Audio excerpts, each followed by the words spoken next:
The fall of Alexander the Great. In the previous lecture, we've seen the Macedonian king Alexander conquer Greece, Asia Minor, Egypt, and then all of Persia. The reason for attacking the Persians was to get the Greeks on his side, who were eager to avenge the Persians who had attacked various Greek cities and who had conquered the Greek province Ionia. But Alexander wasn't done when Persia was under his control. He now set his mind to conquering the entire world, which he believed ended in India, at the edge of the world. Both Alexander and his men expected the conquest of India to be easy, especially since they had just conquered mighty Persia, but they were hugely mistaken. At the same time, Alexander had to deal with his first criticism from his own men, for to appease the Persians he had adopted their rituals, which upset the Macedonians. And Alexander also started to claim that Zeus was his father, denying his biological father, Philip, who was highly respected among the Macedonians. These problems were intensified by a number of heartbreaking incidents, causing Alexander to kill two of his most trusted generals. Once in India, Alexander's army clashed with a local leader named Porus at the Battle of the Hydaspes, who had about 100 war elephants in his army. Alexander had thought that Porus would be his last enemy, but he soon found out that he had only discovered the first part of a much larger Indian subcontinent. This was a great disappointment to Alexander's men, who hoped to finally go home after years of fighting.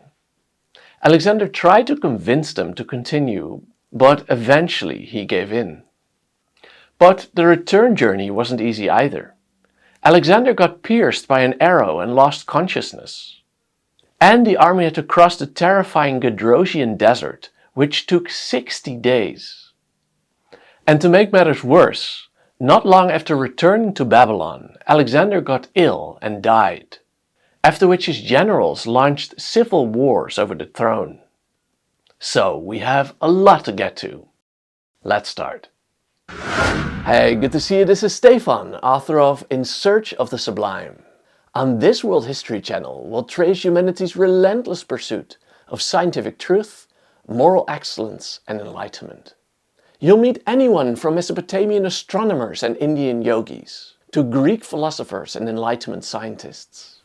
And you'll meet them firsthand using primary sources, giving you valuable insights that transcend the surface level understanding you get on other channels. So go check it out for yourself. Let's start. Once in conquered Babylon, Alexander did a lot to keep the Persians on his side.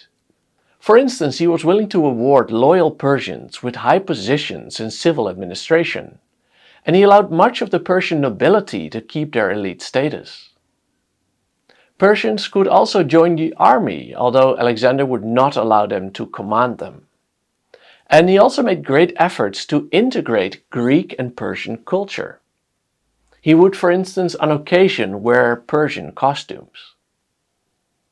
He also encouraged his men to marry Persian wives, hoping that their children would grow up bicultural. For Alexander hoped for a culture merging process, based on his concept of homonoia, or like-mindedness between different peoples. But his integration plan was met with a lot of criticism from his own men. The Macedonians didn't like that Alexander made so many concessions to the Persian nobility. And Alexander especially blundered when he introduced the Persian custom of prostrating oneself before someone of higher authority, while to the Greeks and the Macedonians this honor only belonged to a god.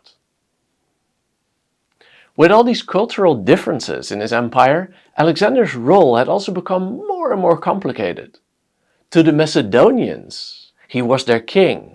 To the Greeks, as we have seen in the previous lecture, he was the general of the Hellenic League. To the Egyptians he was pharaoh, and to the Persians he was lord of Asia. A lot of different hats. But now that he had conquered Babylon, Alexander's mission to avenge the Greeks was finally over. Yet he already had bigger plans.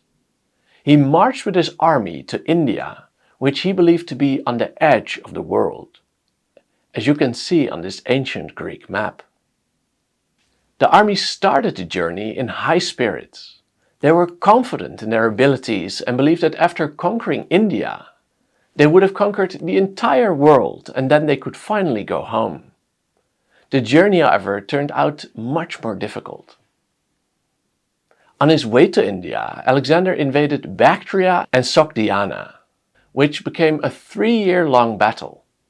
And on top of this, diseases broke out among his troops and the winters were cold. And being such a long way from home, the Macedonians also began to feel culturally isolated. They became homesick. In Sogdiana, Alexander married Roxanne, the daughter of his former enemy, Oxyartes, and his marriage gained him the acceptance of the local nobles. Being now one family, he also allowed Oxyartes to stay in charge of his newly conquered land. And although the marriage with Roxanne had great political value, we also read that Alexander had in fact instantly fallen in love with her, and always regarded her as his, quote, real wife. Around this time, the criticism against Alexander also grew. His men were still upset about the adoption of Persian customs, and they were increasingly disturbed about his occasional denial of his biological father, Philip, in favor of the god Zeus, which was a very bad idea given that King Philip was respected among the Macedonians, of course.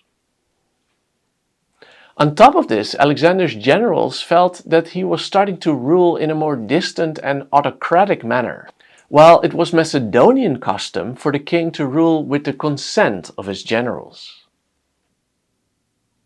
These problems were intensified by a number of incidents.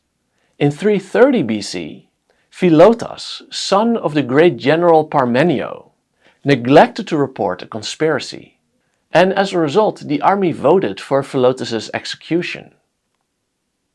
Parmenio, by this time an old man, had honorably retired and had taken charge of the treasury of the Persian city of Ecbatana.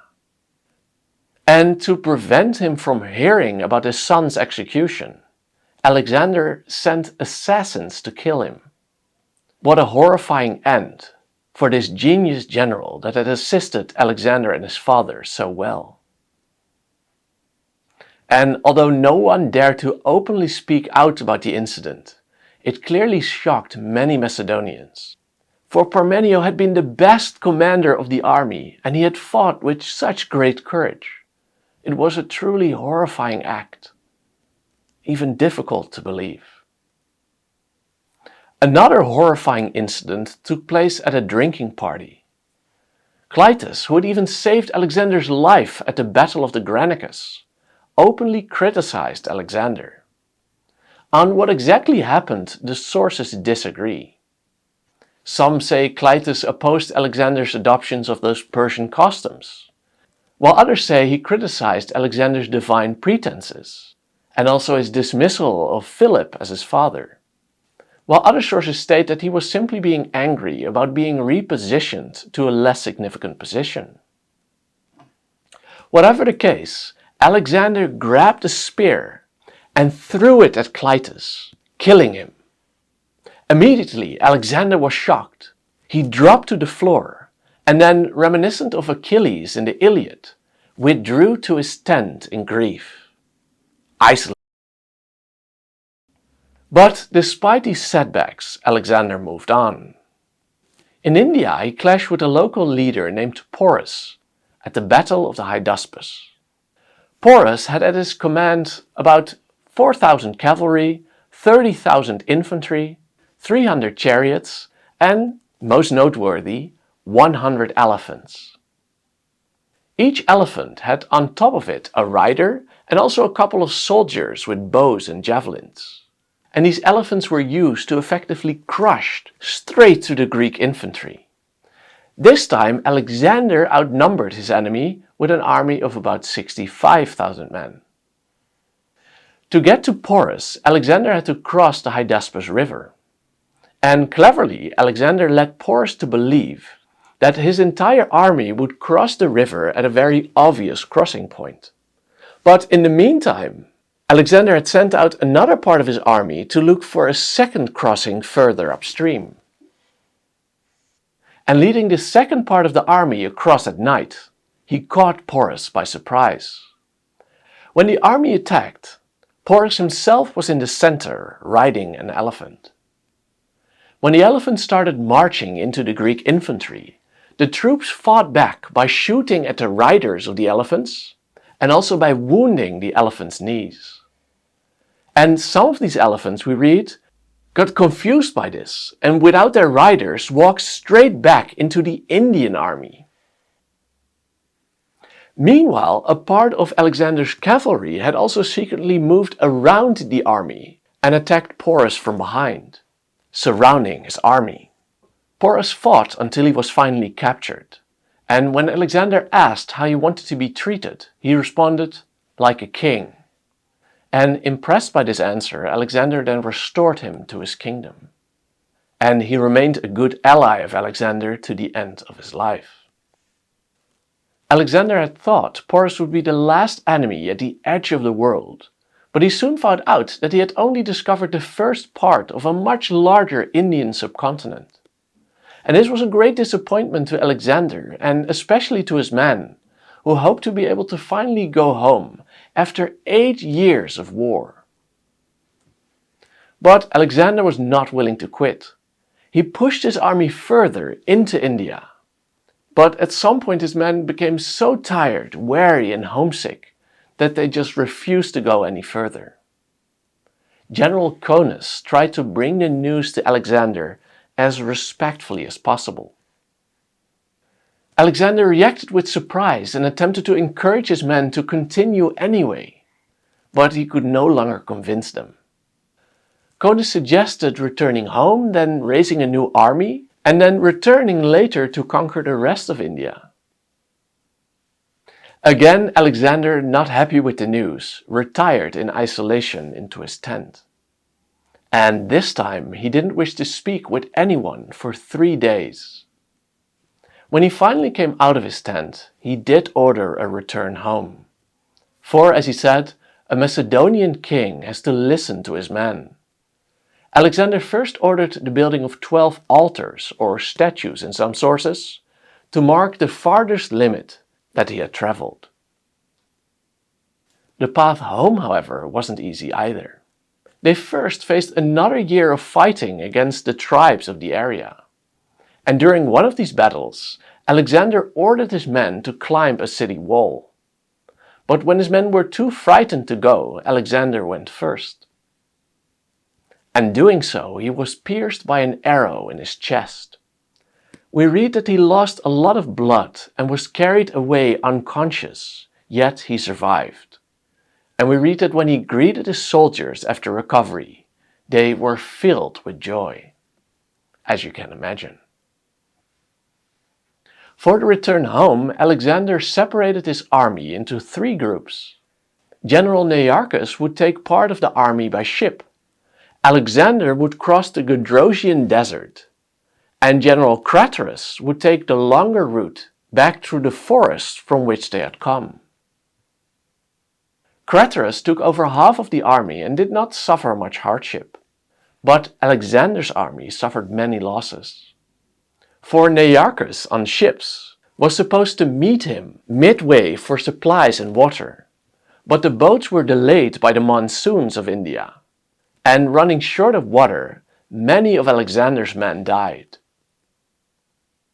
It took Alexander 2 months to cross Gedrosia, and we read Alexander, also tormented by thirst, marched on foot ahead of his men through the desert. The sources also tell us that when one of his men found some water, he brought it to Alexander in his helmet. Alexander then thanked the soldier and, in full view of his troops, then poured the water on the ground. And we then read, "The water wasted by Alexander was worth the same as a drink from every man in his army," showing he was not gonna drink when his own men suffered. Some sources claim that Alexander, had taken that desert road either to test himself or even to punish his men for their refusal to march further. But his return was well planned, and the way through the desert was the shortcut. But whatever the case, he finally returned to Babylon. By that time it had been 6 years since he had last been in Babylon, and 10 years since he left Macedonia. All this time he had been conquering, and now finally it was time for him to lead his empire. One of his first tasks was to replace ineffective leaders, and also those who had abused their roles in his absence. And he also paid off his veterans, and even added large bonuses, and he discharged unfit veterans. But to his surprise, his men did not respond with appreciation, but instead with complaints. The event even led to a mutiny. Their main complaints were still about the Persians. Why had Alexander adopted Persian rituals? Why had he appointed Persian officials? And why had he, for instance, restored the tomb of the Persian king Cyrus?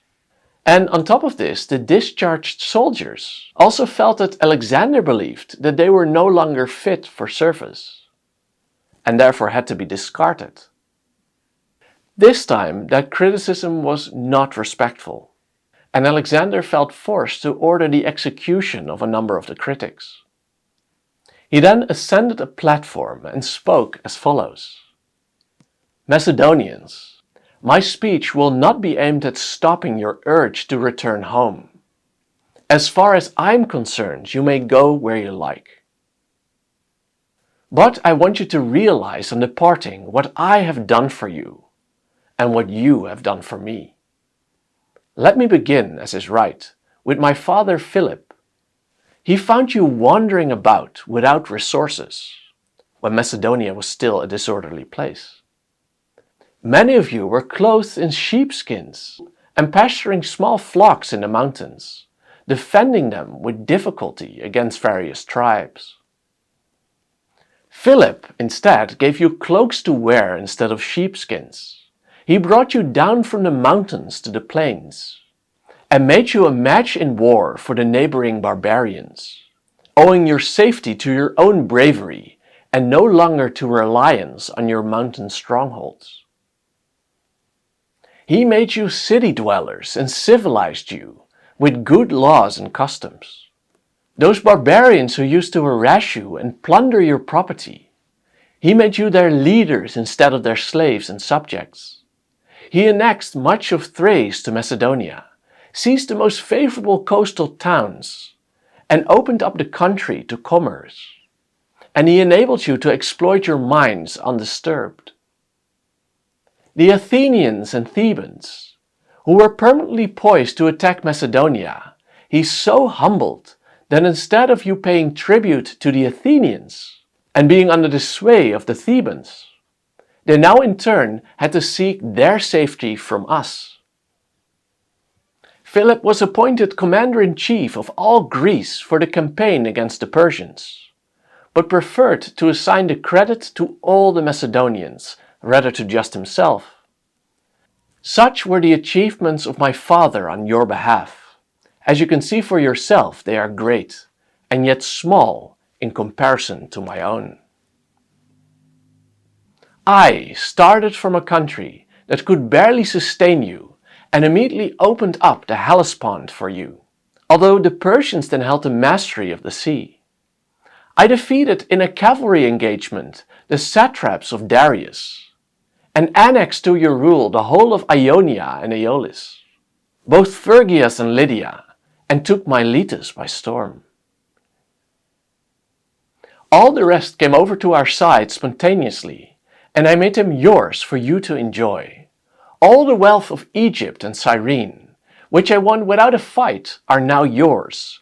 Syria, Palestine, and Mesopotamia are your possession. Babylonia and Bactria and Elam belong to you. You own the wealth of Lydia, the treasures of Persia, the riches of India, and the outer ocean.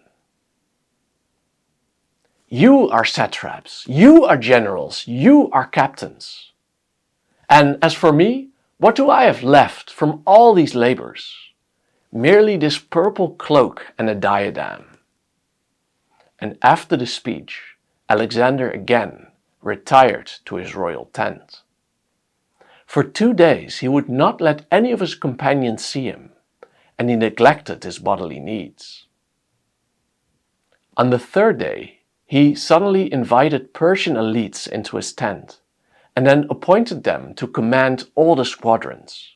And when the Macedonians heard this, they ran to his tent, cast their weapons down, and shouted to the king to come out. They said that they were prepared to hand over those responsible for the mutiny, and were not willing to leave until Alexander took pity on them. Alexander then quickly came out and was moved to tears. One of the Macedonians then said, "Sire, what grieves the Macedonians is that you have already made some Persians your kinsmen, and the Persians are called kinsmen of Alexander, and are allowed to kiss you, while not one of the Macedonians has been granted this honor." To which Alexander replied, "I make you all my kinsmen, and henceforth that shall be your title." And the crowd responded with joy, and then he held a great banquet for several thousand of his men. But then something horrible happened. Not much later, Hephaestion, Alexander's best friend that he knew from back in the day, got a fever and died. Hearing the news, Alexander's spirit was broken. And not much later, in 323 BC, Alexander himself became ill. His health quickly deteriorated, and at some point we read, he lost many of his bodily functions, including even his ability to speak. When veterans visited him, he could only greet them with his eyes, which often brought these generals to tears. And then 2 days later he fell into a coma, and a little later he died, at the age of only 33, in the Babylonian palace of Nebuchadnezzar. The history of the world might have turned out very differently if this man would have reached the age of 70. Some sources suggest that there might have been poison involved, or that he had drunk too much, but other sources simply speak of an illness. What truly happened we shall probably never know. Unfortunately, soon after his death, a number of civil wars broke out that destroyed the empire. Already in that same year, the Athenian Greeks declared war to secure their freedom, but they were defeated by an army led by Craterus and Leonatus. Afterward, General Antipater dissolved the League of Corinth, placing the Greek cities under direct Macedonian control and officially ending Athenian democracy. Further problems were caused because Alexander had no obvious heir. His son with Roxanne was born just after his death, so definitely not able to rule. Some sources say that on his deathbed, he was asked who should lead the empire after he was gone, to which he responded, "To the strongest." But other sources rightfully doubt this, as Alexander had lost the ability to speak at this point. They instead claimed that Alexander passed his signet ring to an old friend and the chief administrator of the empire, Perdiccas, and thereby nominating him. In 321 BC, Perdiccas declared war on Antipater, Craterus, and Ptolemy. The battle was won by Perdiccas, and Craterus was killed. He then invaded Egypt, where he was himself murdered. Another civil war was caused in 319 BC by Antipater's death, which finally placed Cassander, Antipater's son, on the Macedonian throne.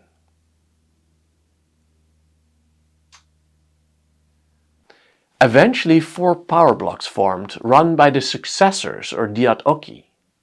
Ptolemy came to rule Egypt, Lysimachus took Anatolia, Turkey, Cassander took Macedonia, and General Seleucus came to rule Mesopotamia, Central Asia, and for a short while also a part of India. Alexander's cosmopolitan attitude did stick, marking the beginning of the Hellenistic Period, with Hellenic meaning Greek. With so many cultures interacting, it propelled the world into a more international age, where many citizens moved from a polis or a kingdom-centered world to a more cosmopolitan outlook. And thus unfolded the life of the remarkable conqueror, Alexander the Great. I hope you were inspired by this story, and if you want to know more about Greek history or any other topic from world history, then read my book In Search of the Sublime. You can read it completely for free on worldhistorybook.com, or you can buy the physical copy on Amazon. Thank you so much for watching. Bye bye.